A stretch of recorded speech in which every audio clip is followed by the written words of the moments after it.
সামাজিক যোগাযোগ মাধ্যম থেকে সাময়িক বিরতি নিলে মানুষের মানসিক শান্তি উল্লেখযোগ্যভাবে বেড়ে যায়। এমনটাই দেখা গেছে যুক্তরাষ্ট্রের খ্যাতনামা স্ট্যানফোর্ড বিশ্ববিদ্যালয়ের এক সাম্প্রতিক গবেষণায়। গবেষণাটি পরিচালনা করেন বিশ্ববিদ্যালয়ের বিহেভিয়ারাল সায়েন্স বিভাগের একটি দল।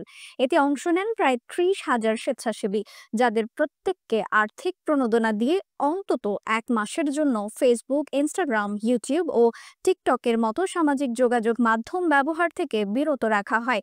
1 মাস পর গবেষকদের পরিচালিত মনস্তাত্ত্বিক বিশ্লেষণে উঠে আসে চমকপ্রদ ফলাফল। এই স্বল্প সময়ের বিরতির পর অংশগ্রহণকারীদের মধ্যে মানসিক চাপ কমে যায়, মনোযোগ এবং ঘুমের গুণমান বেড়ে যায় এবং তারা নিজেদের জীবন নিয়ে আরও বেশি সন্তুষ্ট বোধ করেন।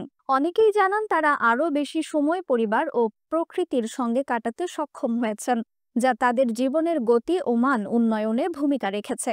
গবেষকরা বলেন, সামাজিক যোগাযোগ মাধ্যম প্ল্যাটফর্মগুলোর অ্যালগরিদম এভাবে তৈরি করা হয় যাতে ব্যবহারকারীরা একটানা দীর্ঘ সময় ধরে অ্যাপে যুক্ত থাকেন। অ্যালগরিদম ব্যবহারকারীর গতিবিধি, আগ্রহ ও আচরণ বিশ্লেষণ করে তাতে অনুরূপ কন্টেন্ট সরবরাহ করে। ফলে একজন ব্যবহারকারী যখন অনলাইন না থাকেন তখনও তার মস্তিষ্কে নিরবচ্ছিন্ন আকর্ষণ ও আগ্রহ সৃষ্টি করে রাখা হয়। বিশেষজ্ঞদের মতে এই ধরনের ডিজিটাল আসক্তি মানুষের চিন্তা ভাবনার স্বাধীনতা ও মানসিক স্বাস্থ্যের ওপর সরাসরি প্রভাব ফেলে। তারা বলেন, সার্বক্ষণিক স্ক্রিন টাইম এবং অতিরিক্ত ডিজিটাল তথ্যের প্রবাহ ব্যক্তি মানসিক অস্থিরতা, উদ্বেগ, বিষণ্ণতা, এমনকি সামাজিক বিচ্ছিন্নতার কারণ হয়ে দাঁড়াচ্ছে।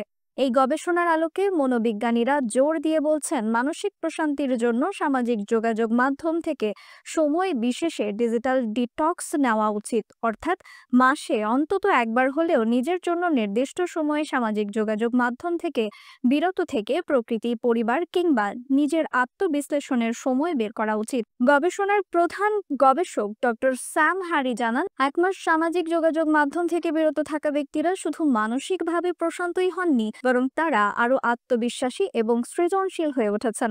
বর্তমান সময়ে প্রযুক্তির প্রভাব যত বাড়ছে ততই ব্যক্তি জীবনে সময় ব্যবস্থাপনা ও মানসিক সুস্থতা একটি বড় চ্যালেঞ্জ হয়ে দাঁড়াচ্ছে।